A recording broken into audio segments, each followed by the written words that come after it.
Well, welcome back to the Don't Look Back Network for Umbra Mortis. This was the second release by Crux Studios.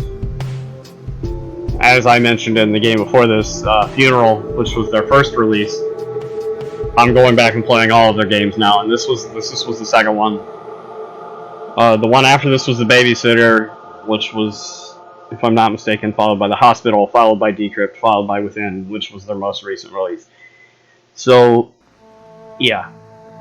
Expecting great things from this one. Shooting 3 for 3 so far. The other 3 games of theirs I've played have been fantastic. I'm not expecting anything less than perfection out of this one either. Quick side note about the title. I looked this up.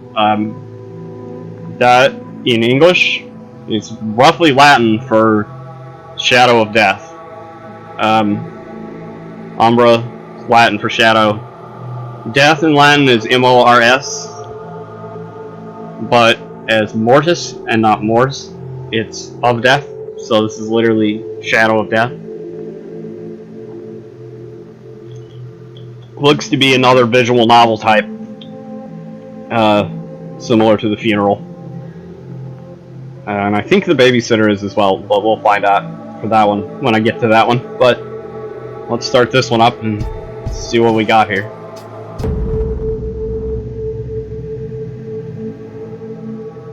I am dying. I can feel the disease working in my body. Malignant cells ravaging my insides, a raging biofire consuming my flesh and polluting my blood.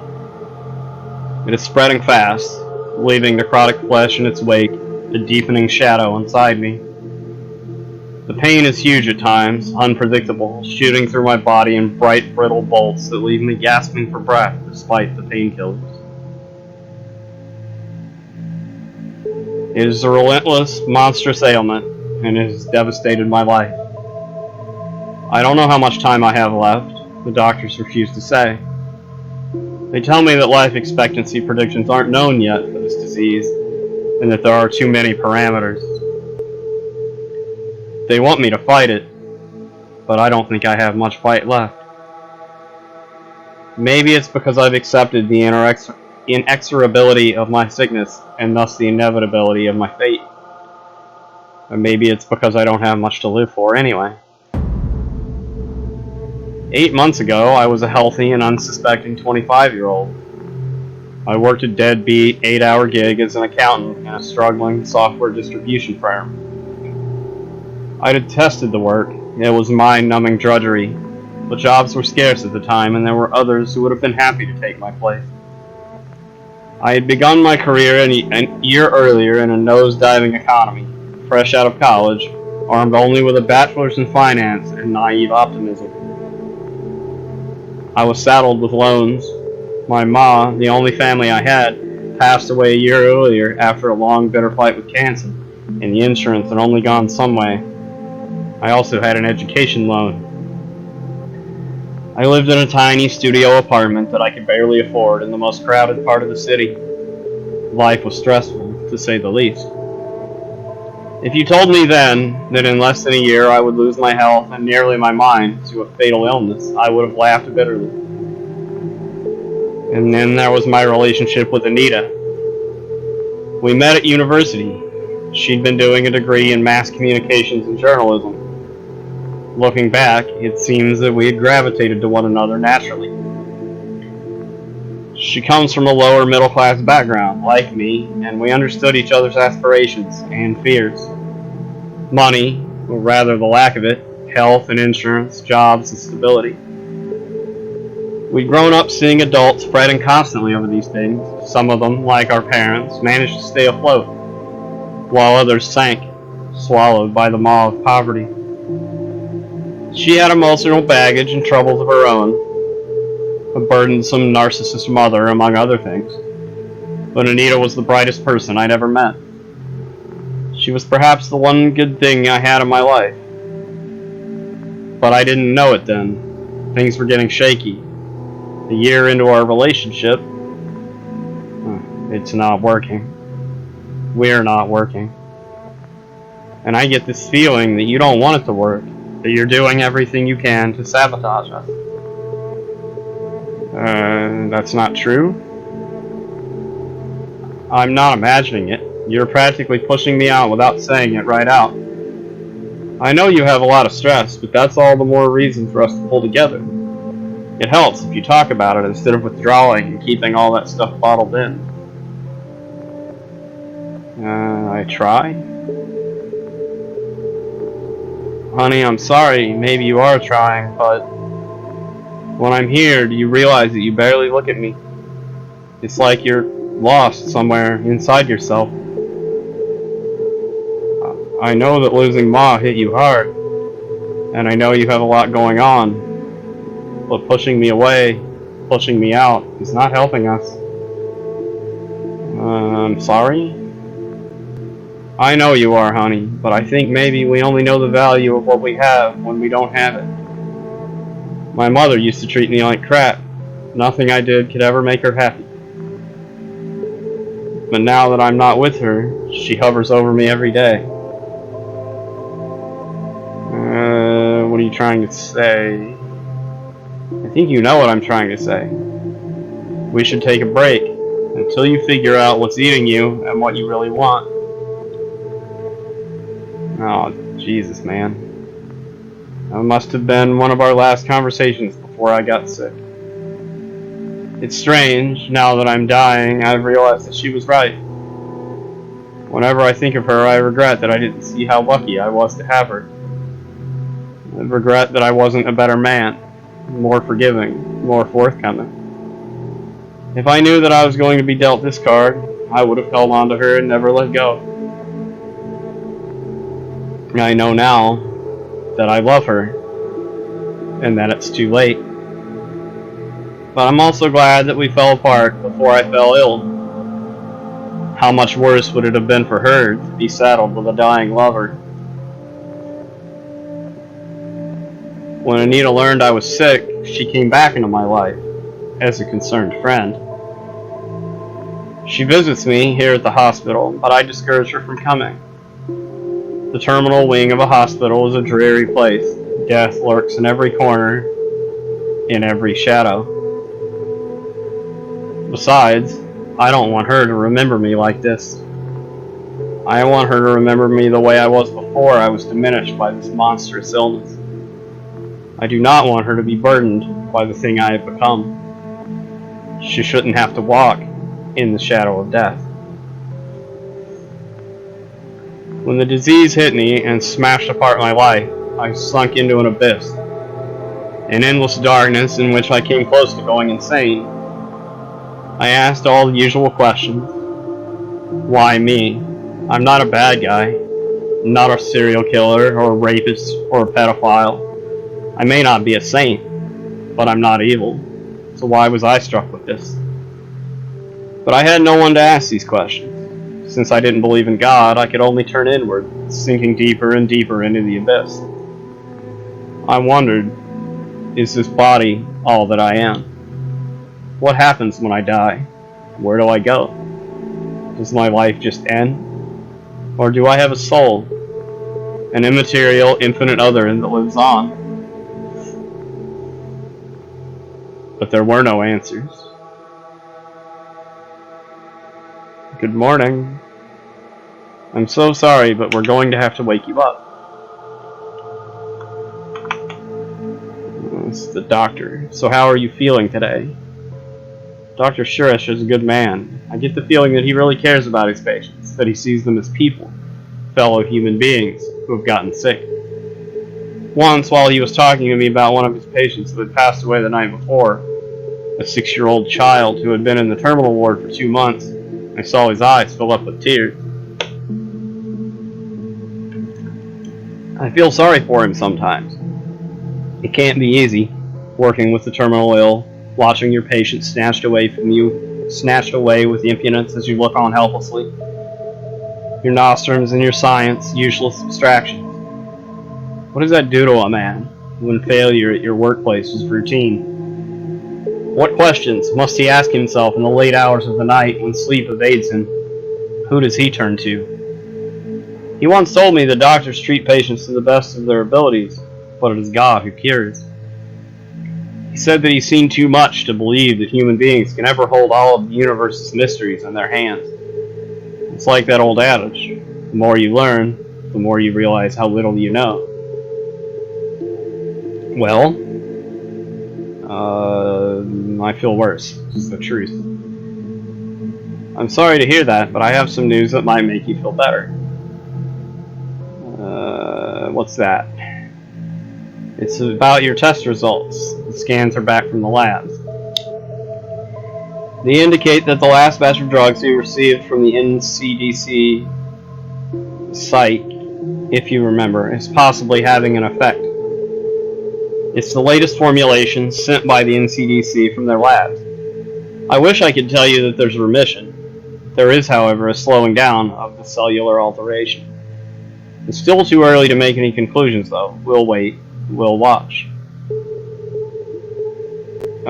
What does that mean in terms of how long I've got? We've talked about this. At this point, there's no accurate way to predict life expectancy. We're still figuring out the pathology of the disease. It could be weeks, months, maybe over a year, and there are too many parameters that seem to influence lifespan. It doesn't matter anyway. No, it doesn't, because I want you to focus on getting better. I will tell you when we've progressed a little more with the treatments. I've sent your last blood samples back to the NCDC. They'll send back a fresh batch of psych with an upgraded genome target. We're only halfway through your treatment, remember. I want you to seize hope, to trust in the process. Once we nail its pathology, we'll have a good shot at stopping it cold. I smile, nod, and don't believe a word of what he's saying. I've seen the x-rays. The necrosis, which began in my legs, has spread into parts of my abdomen and is encroaching on my lungs. A dark shadow growing within. I want you to trust us. We're doing our best. Now, if you'll excuse me, I have to go. We've got our hands full. The nurse will come around to give you your morning doses. He leaves quickly, and I am alone once more. I seem to feel the disease moving within me as it makes its way into my belly, my lungs, and towards my brain. I fall into a fitful sleep.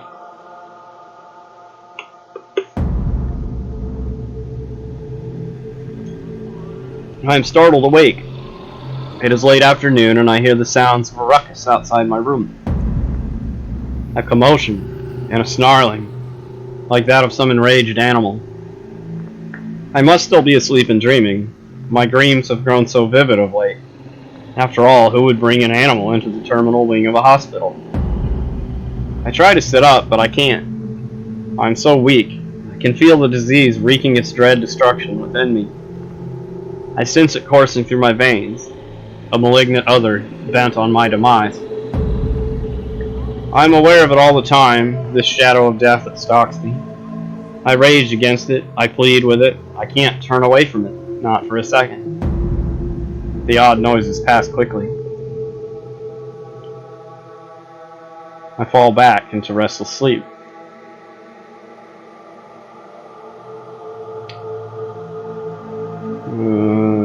This guy's the nurse, I guess. Hello, sorry to wake you up. It's time for your evening doses. Nurse Bouvan, my regular nurse and perhaps the coldest nurse on the planet. I have rarely seen him smile. He does his job diligently, but he resists all my attempts to have a conversation. I catch him looking at me sometimes with an unreadable expression. What do I see in his eyes? Pity? Did anything weird happen out in the hall? He is silent for a moment. Not that I know of. I heard growling like an animal's. It's probably the meds. Psych is known to have strong side effects, including lucid, vivid dream states. Something about the way he responds, the shift in his tone, makes me wonder. You get the feeling you're not telling me something. I'm sorry you feel that way, but I've told you what I can. What's going on with me? I'm feeling worse. I'm really sorry, I'm not qualified to answer that. I'll put a note in for the doc. He's on his rounds now, and he'll come see you after. The doc did mention that you were in a troubled frame of mind. I've added a sedative to your IV, which will help. You'll sleep like a log. That should help with the bad dreams. He leaves, and I am once more alone with my thoughts.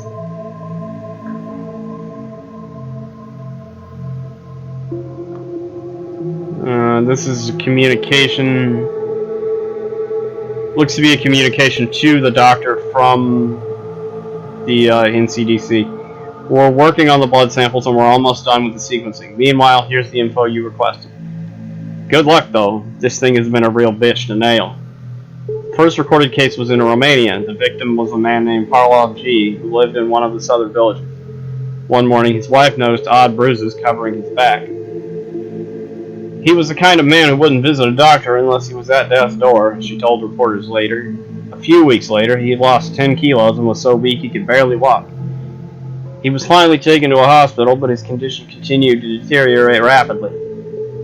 They discovered that swaths of cells were dying for no apparent reason. Necrosis spreading through his body. Its spread eventually caused catastrophic organ failure and then death. His body was burned immediately in fear of an outbreak, and his village was quarantined, but nothing happened. There was no outbreak. Whatever this disease was, it wasn't contagious. Not in the way we understand contagion.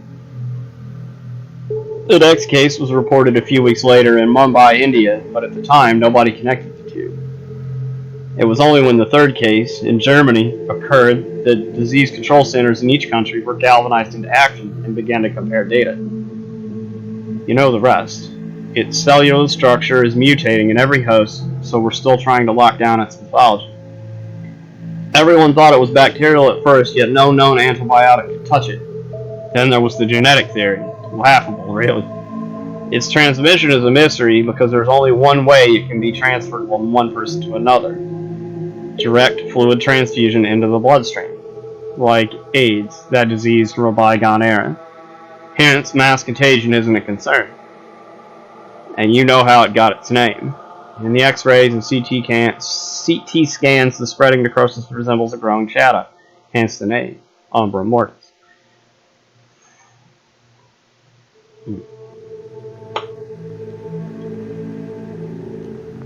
Oh, good. Anita's here. Hey, sleepyhead. I've been here for 20 minutes now. You were out like a baby. Seeing her here fills me with conflicting emotions. Regret, desire, love, anger. When she was last here, I told her, as coldly as I could, to not visit again. But Anita isn't easy to dissuade. Oh, why did you come? I told you not to. Please don't start. Did you think I'd just disappear if you asked me to? It's 9:30 a.m. It's a Tuesday, so I know that she has to be at work by 9 a.m. for a team meeting she conducts. You'll be late for work. You should go. Work can wait. I do too much of it anyway. I know you're being sweet, honey, like you always are. It's regretful that it took a terminal disease to make me realize I love her. On hindsight, the arguments we had and which I sulked over seem trite and laughable now. I marvel at how stupid I was. Yet in a bitterly ironic twist, I don't want her anywhere near me now. The disease is not contagious, but my misery might well be. She deserves a wholesome life, not to be stuck in a room with a dying man. You're stubborn as ever. I'm going to pretend I didn't hear that. Yes, the sight of her moves me. I know that if I close my eyes, I will see it. The abyss of what could have been. Anita is my wife, the two of us together. Kids, a future. But I don't want to go there.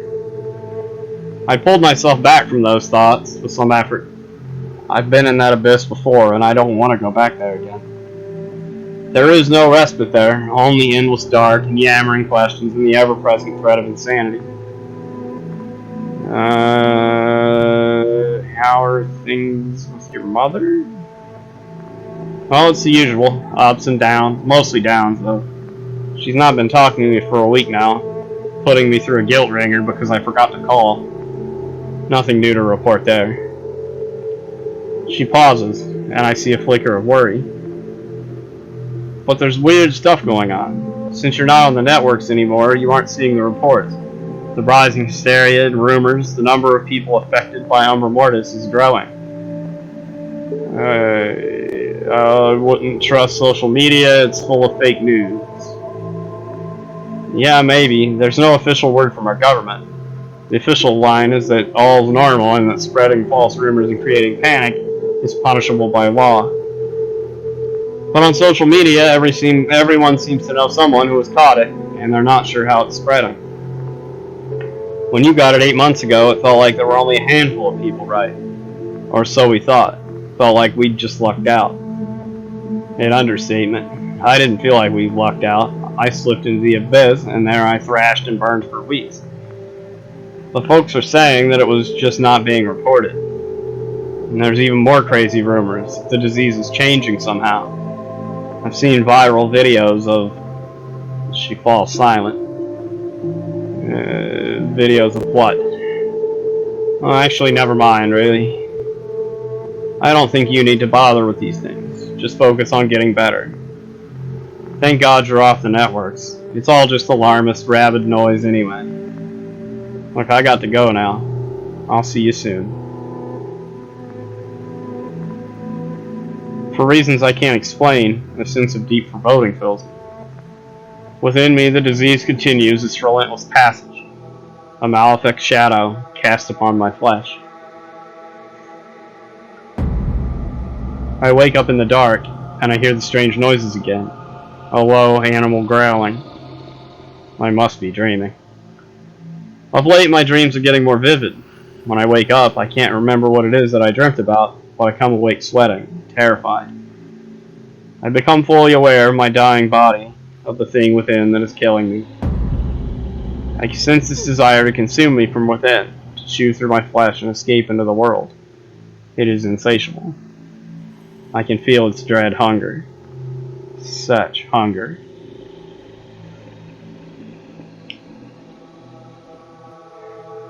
Another communication to the doctor. So the last 5 batches of random trials are all telling us the same thing, and it's scaring the hell out of us here. I can't tell you too much. Who knows? Even this network may be monitored. It's common knowledge that Umbra Mortis has been mutating, creating variants of itself in each successive host, manifesting differently. That's what made it impossible to target. You can't target a disease unless you have its genome locked down, but now the mutations are slowing down. In fact, there have been no mutations in the last 2 generations of the infected. And that means we'll have a shot at an antigen. That ought to be good news, right? Well, it's not, because the last manifestation of Umbra Mortis in the human body, the final variant, if you will, is unlike anything we've seen before. Blood samples you sent us display the same variant. I'm sending you another batch of psych, which we've tried to modify to address this. I'll send you some more later. Meanwhile, be very careful.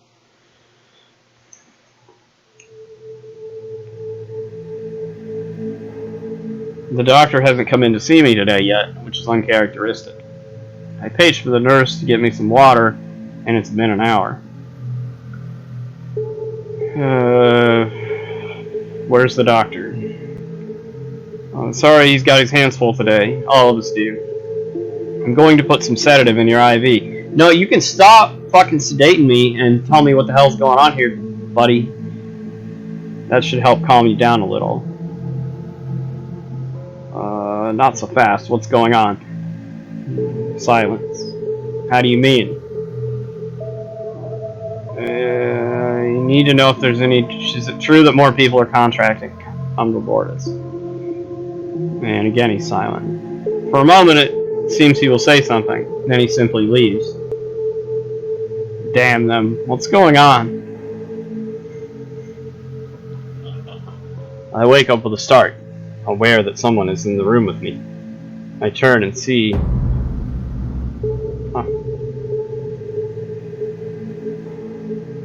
Look, I was never here. I'm doing this because, well, I think you have a right to know. Things are getting out of control anyway, so all the bullshit about classified this and classified that, I don't even think it matters. I'll tell you this. They don't have anything under control. How do you mean? You asked me earlier about Umbra Mortis. What do you know about Umbra Mortis? Sure, you've heard that it isn't contagious except through blood or cellular transfer, so you don't know how you got it. Nobody knows how it started either. What we do know is that it causes necrosis within your body, the dead cells spreading until it destroys all major organs. In rare cases it happens in days, but for most people it takes months, even years. We don't know why there's this variation. Have they discovered anything new? Well, obviously they've been working on learning more about its pathology in hope of finding a cure. There were a lot of mistakes. At one point they even thought it was bacterial. Then they were saying it could be genetic.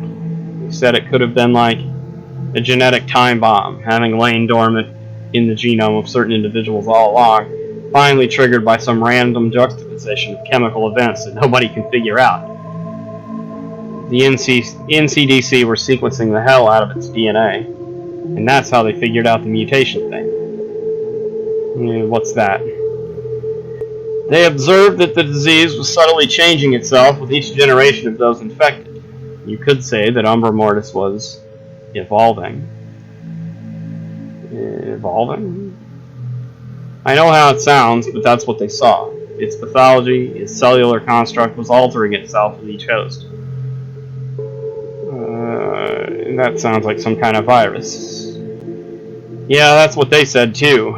A strain that modifies the human genome and triggers a kind of genetic snowball effect. But viruses don't change so rapidly, so then the theories got crazier. There are whispers in some circles that it's an artificial construct, a genovirus cooked up in some subterranean government lab that somehow escaped. Man-made? I know, biowarfare, tinfoil hat conspiracy theories, all the rest. The classic escaped man-made virus trope. And all the usual suspects started piping up, the church calling it an act of God, just like they've done for every other inexplicable disease in history. And then there are the alien incursion theorists. They're calling it a deadly payload from the stars. Now, in the latest update from the NCDC, they've observed that in the most recent batch of patients, including yourself, the mutations appear to have stopped. Oh, that's good, right? Yes, it is, but there's a complication. In the final variant of the disease, it appears Umbra Mortis causes cataclysmic changes to the cellular structure of the host, particularly in the central nervous system. We're not sure how it's causing those changes or how they're working. I sense he is lying, hiding something from me. Before I can ask him, he leaves furtively.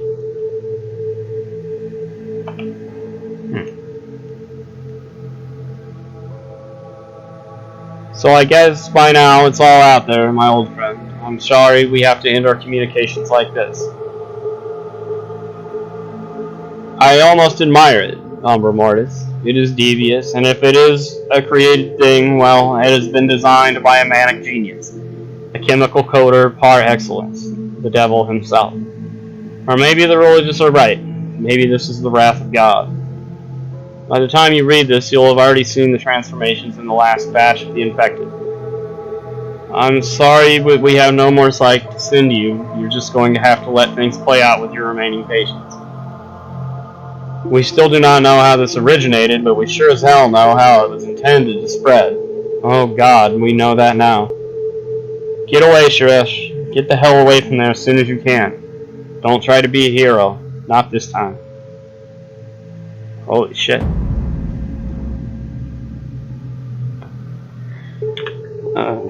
Hello, I'm sorry to come to you like this. I've held out for a while, but now I am obligated to let you know that the situation has changed. My sense of foreboding grows. I feel my skin burning with a fever, yet when I raise my hand to my forehead, it is cool to my touch. Anxiety grips me, a near manic energy. Is that blood on your coat? We've done our best. I want you to know that. We did everything we could. He seems to be talking more to himself than to me. I held out. Manny didn't stay. The government has declared an emergency and troops are moving into every major city. This is the last shot of psych that I have. But there's something I need to tell you. What is it? The last few doses of psych, the latest batches of the drug, weren't being administered to stop the necrosis. In fact, the necrosis caused by Umbra Mortis is irreversible and cannot be stopped. The drug was being given to you to freeze the transformation that the final variant of the disease is causing in you. Now that we're out of the drug, based on timelines we've seen in others, you'll probably start seeing the changes in about 24 to 48 hours. I will administer this now, and then leave. What kind of changes? I'm sorry. He injects a full vial of psych into my arm. I have no strength to move, and I wake up in the dark again, to utter silence. Something has happened to me. Something is changing. I'm not sure what. I am dying, aren't I? A dark fever grips me. It feels like there's a fire in me, an unquenchable, all-consuming fire that can never be put out. Will I simply burn up? I am slipping in and out of wakefulness.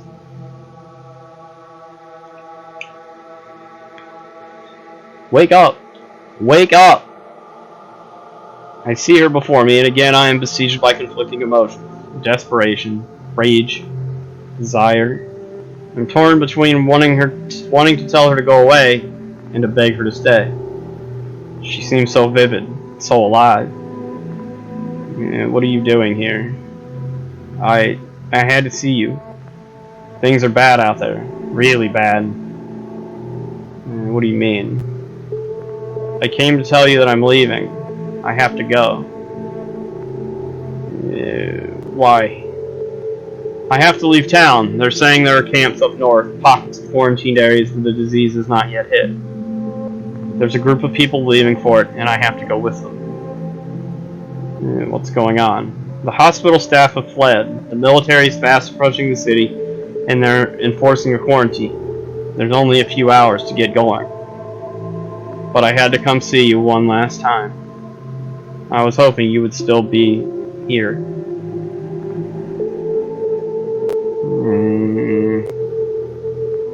You shouldn't have come at all?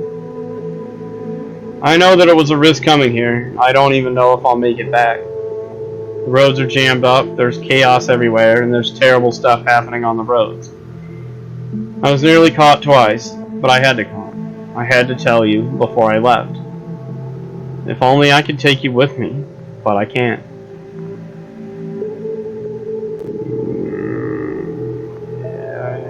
Wouldn't come anyway? I'm so sorry. I love you so much. So this is it, and not in the way I had imagined. I should be feeling glad that she's leaving, but I'm not. Despite all my bravado and fake attempts at nobility. Sorry, I can't pronounce that word correctly, and I would have butchered it. I despair at this turn of events. Part of me wants her so bad, and now that I know she's going, now that I know it's real, the reality of it hits me. I try not to cry, but it's hard. I don't want her to go, yet I want her to go. I want her to be safe, yet I want her to be here with me. The emotions threaten to tear me asunder. Looking at her, I no longer feel weak. In fact, in an odd way, I feel alive, as if the vibrancy of her being is crying out to me. I could almost hear her heart beating. I can almost hear the quickness in her breath. The fire that grips me rages, rises, and the incredible hunger roars up like a dark tide. Unable to help myself, I move toward her. She looks at me, and I see a terrible thing in her eyes. I see fear. She leaves. I am alone with the thing inside me, the shadow of death, the abyss of what might have been, the clawing, hungry, yammering thing that is burning me up within.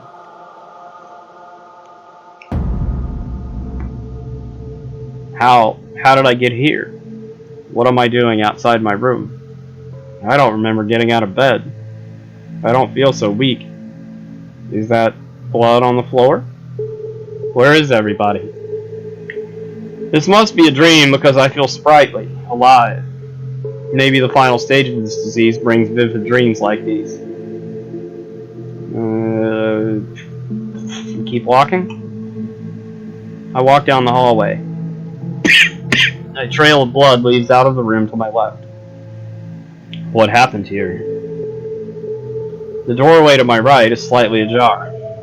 It appears to lead into a room much like my own. Could there be someone in there? I hear that low growling again. Is there someone inside? I need to see. I call out, but there is no response. I open the door. A room, much like my own. The bed is soaked with blood. A figure stands in the corner, perfectly still, cloaked in shadow. It does not move. I can feel its gaze upon me. Yet incredibly, I feel no threat from it. I almost feel a kind of kinship. I call out to it, but there is no response. I back out of the room and into the corridor. What did I just see? I nearly run into the nurse Bouvant before I see him. Back off. Back the fuck off. I saw someone in that room. Back off. I was leaving, alright? Just let me go. Can't you hear me? There was something awful in that room. Get back. Just let me pass, please. Everyone's gone. I came back to get the last of the antibiotics in the dispensary before I leave town. Medicines will be scarce now that everything is shot to shit. I can hear his heartbeat. I can smell his fear. It's a sweet smell. How vibrant his being is. How alive. I can hear the blood coursing through his veins. I can almost taste it. Taste him. His flesh, his blood. Something inside me lurches forward, baying, hungry. Something has happened, something terrible, yet wonderful. I can't think about it. The world disappeared. Back in my room now. I must still be in the dream because I feel so strong, so wonderfully strong. The room feels familiar, like home, like a den. I never want to leave here.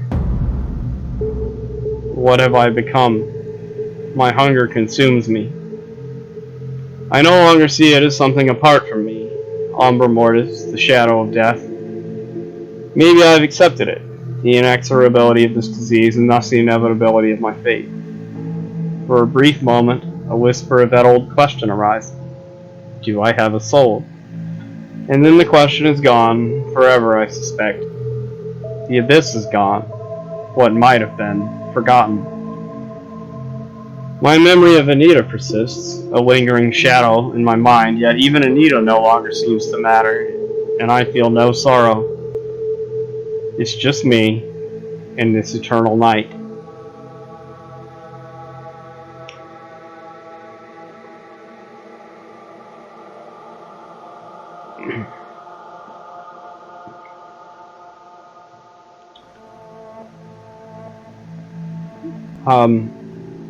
Yep. We got another winner. Another wonderfully written, emotional story. I mean, they even turned what essentially became a zombie apocalypse into an effectively emotional narrative. That's well done. I like that one. Because that's almost certainly what was happening.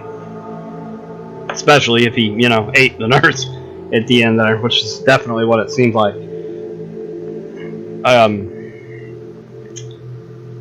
So, yeah.